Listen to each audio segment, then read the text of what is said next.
Lads, welcome back to Fusion YGO. Today, we're going to be doing a deck profile on what I played. They got X3-1. I ended up missing out on day 2 due to my 7th round loss. So this is what I took to Nationals. I did pretty well with it. I won my last chance qualifier with it, and then I immediately turned around and played it in the main event, racking up another 3 wins, a draw, and 3 losses, totaling in between the LCQ and the main event, total of 6 wins, 3 losses, and 1 draw. So let's go ahead and dive right into it and talk about it. Starting out with the Despia package, we're playing 3 copies of Aluber.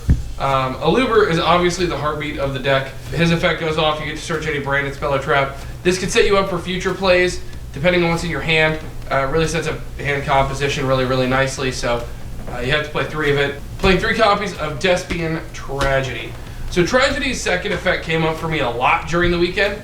Being able to, in a grindier game, set the branded spell or trap I needed to be able to play again and do stuff. But obviously the search effect always comes in clutch. 1 copy of Dramaturge. Dramaturge actually put in the work over the weekend.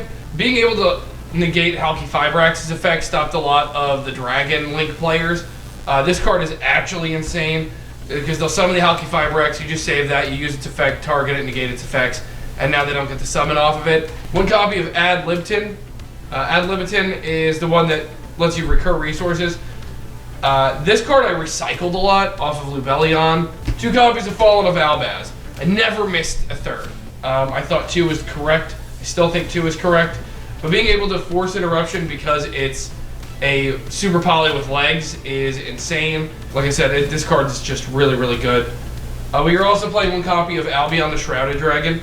Now, I would often dump a branded opening to protect my fusion monsters from destruction effects. Free extra draw is also really nice. I didn't use it a lot, but every time I did use it, it was really nice. 2 copies of Tri-Brigade Mercourier.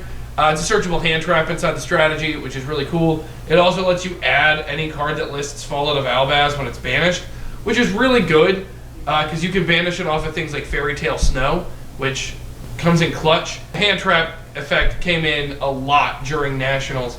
Most people forgetting that this is a hand trap. 1 copy of Spriggan's Kit.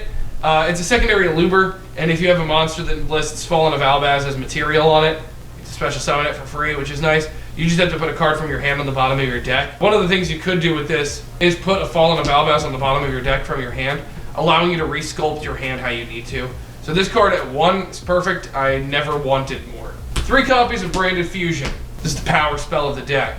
You see this and it goes off. You're going far, kid. Being able to fusion summon from the deck is always nice, especially if your opponent doesn't have anything to stop you. 3 copies of Branded Opening. This card's primary effect did come up a couple of times, being able to summon a Despia to keep me in games.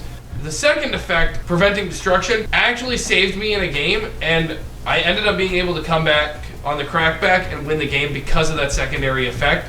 Because they forgot I had it in my graveyard, so I was able to save my Masquerade, causing them to spend more life points, which put them down in an area where Guardian Chimera just cleaned up the board. 2 copies of Branded in Red. I actually used Crossout on this card once in the mirror. This card's great. Being able to add a card and then trigger off all the Despia effects during your opponent's turn is really nice. 1 copy of Despia Theater of the Branded. I know a lot of Despia players don't play it. I think at 1 it's absolutely fantastic. Being able to have 1 a polymerization, a field spell polymerization is really nice. But the other thing is, if a fusion monster, a non-fairy fusion monster is destroyed by battle or card effect, by your opponent's card effect, you're able to take a level 8 or higher fusion monster in your graveyard and special summon it, which is really nice for example, if you summon back a Luber off of its effect, targeting the monster, negating its effect, and they destroy it by a card effect, which happens like Access Code Talker or whatever. Let's use Access Code Talker as an example. What you can do is use Despian Tragedy, or Despia Theater of the Branded to bring back Clarities, and then you can trigger like Clarities' effect to drop it to 0, and then you live another turn.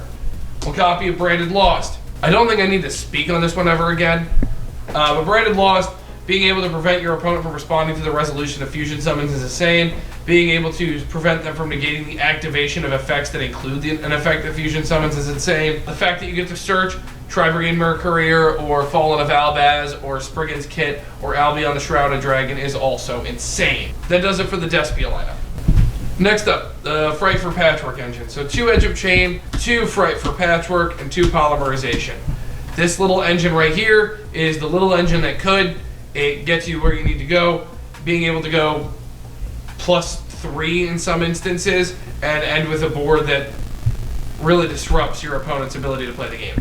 1 copy of Fairy Tale Snow. Included in the supplemental package, we are playing 3 copies of Allure of Darkness. Is really good paired with Mercourier as well as Tragedy, which gains you more advantage. So Allure of Darkness can be an actual +1, which is really nice. 1 copy of Mystic Mine, 1 copy of Harvey's Feather Duster. Mystic Mine is actually in here as a cross-out target, which we'll get to in a little bit. But also in going second games, when you see it in your opening hand, you're actually able to turn off your opponent's field. And Harvey's Feather Duster is just to help deal with back row decks, as well as Mystic Mine. Hand traps. We got 2 copies of Ash Blossom and Joyous Forehead, 1 copy of DD Crow, and 2 copies of Infinite Impermanence. Crow is mostly in here as a cross-out target, but in the mirror match, opening it is great as well. It's a dual function card, so that's really nice. I really like those. Infinite Impermanence is here over Ash because I'm able to set it, and I'm able to use it during my turn. And that came in against the mirror. I was able to turn off their one of their masquerades, and then I fusion summoned with their other one and went from there. And then wrapping that up, we're running 3 copies of Crossout Designator and 1 copy of Called by the Grave. Crossout came in clutch all weekend. Called by the Grave is a sacky one-of that does its job very, very well. Let's jump into the extra deck. 1 copy of Despia Queritus. I summoned this card a couple of times and it cleaned up games. I would summon it off of Albion in those instances because I'd already have dumped a light. So I was able to freely make this with the Despias that are in my hand or in my graveyard and trigger some of their effects. So Querites came in clutch. It's able to drop all monsters that are non-fusion, level 8 or higher fusion monsters to 0. And when it's destroyed by your opponent's card or effect, you're able to special summon a Fallen of Albaz or a Despia monster from your deck. And with Branded Lost Up, you can do it in a way your opponent can't respond to it, which is great for things like Apollousa. Priskennion. This card came up almost every match. It steals games. The ability to steal, I stole an access code talker out of my opponent's graveyard. I stole everything. This card's amazing. Being able to just steal your opponent's stuff and beat them with it is great. The other thing I would do is, I would bring Priskennion, like if I had Querites on field and I'd summon Priskennion, I could drop it to 0, and then deal them 3,200 plus the full original attack of their monster, which is always really nice. 2 copies of Masquerade. Masquerade at 2 is necessary in this deck. It burns your opponent's life points. You can summon another one during your opponent's turn to charge them 1,200 per card effect, and it really speeds up games and it puts your opponent in a bad spot where they'll have to enter the battle phase earlier, allowing your mid-range deck to have a huge comeback mechanic, which is great. Also, it brings itself back as free fodder for something like Guardian Chimera. 2 copies of Lubellion. Lubellion is great, another way to fusion summon, but it shuffles things that are face-up banished or in the graveyard back into the deck, but it can't attack the turn it uses that effect.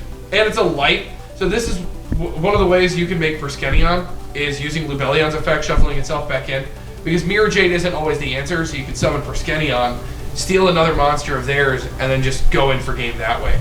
Which is how I used Lubellion that way a couple of times. 1 copy of Mirror Jade. Mirror Jade's insane. Non-targeting banishment's crazy. The ability when your opponent sends it to the graveyard to nuke the field is crazy. It's great. Mirror Jade is such a good card. 2 copies of Albion. I know a lot of people are running 3 of this in Despia. I like it at 2, but Albion allows you to banish material from your field or graveyard to fusion summon. So Albion can come in that way, and it doesn't stop it from attacking. And when it's sent to the graveyard, during the end phase of the turn, it's sent to the graveyard, you are able to set a branded spell or trap directly from your deck. Next up, Brigand. Brigand is here, 1, as a way to get like Dramaturge or Adlonton in the graveyard off a branded fusion if need be. But the primary function of it is you dump it with Mirror Jade when you already have Branded in red, and you're able to add Mercourier, which gives you a searchable hand trap in the deck, which is great, and that's why it's here. It's strictly to search that. Okay, so this next card is not popular in Despia builds, but I expected a lot of Dragonlight. I was right, but this card did not get a chance to come up. Albalenitus. So it's able to attack a number of times equal to the number of material used to fusion summon it. The way it's fusion summoned is a contact fusion similar to Chimera Tech Fortress Dragon, but it's for dragons, which is great. And during the end phase of the turn, it's put in the graveyard, you're able to add a normal branded or fusion spell from your deck to your hand. This card did not come up. I still stand by it. I saw enough Dragonlink. did not get an opportunity to abuse this card. 2 copies of Guardian Chimera. I abused this card. Having 2 did not matter. Over the course of a long tournament, it can come up, and it often does. It just didn't this weekend. But the protection effect, the popping of 1 or 2 cards, the drawing of 1 or 2 cards, the big body that can't be targeted when there's a polymerization in graveyard, everything about it just screams, this doesn't sound like fun Yu-Gi-Oh! And last but not least, the Starving Venom Fusion Dragon and Predaplant Dragos Despia. Dragos Despia is mostly for the mirror match, and in the mirror match, it is incredible. But what I ended up using more this weekend was actually Starving Venom. Starving Venom's ability to copy a monster's effect, I used it on Barone, forced the Barone negate, because I broke his board with Super Poly, so I Super Poly'd away his Borrelend and his Borrelode Savage. Getting this, I used its effect targeting Barone. Barone effect negated it, popped it, its effect engrave triggered popping the Barone, and I was just able to go in for game from there. Side deck. Okay, so I expect to flow on to Re, so I'm obviously siding a Necro World Banshee and a Zombie World. I'm able to dump this card for free, which freely gets out on the field easy. It's really easy to get out in this deck, and against flow on to Re's, this just turns off their whole game plan. What copy of Mystic Mind? So if I'm going second, I side this in to help me break boards.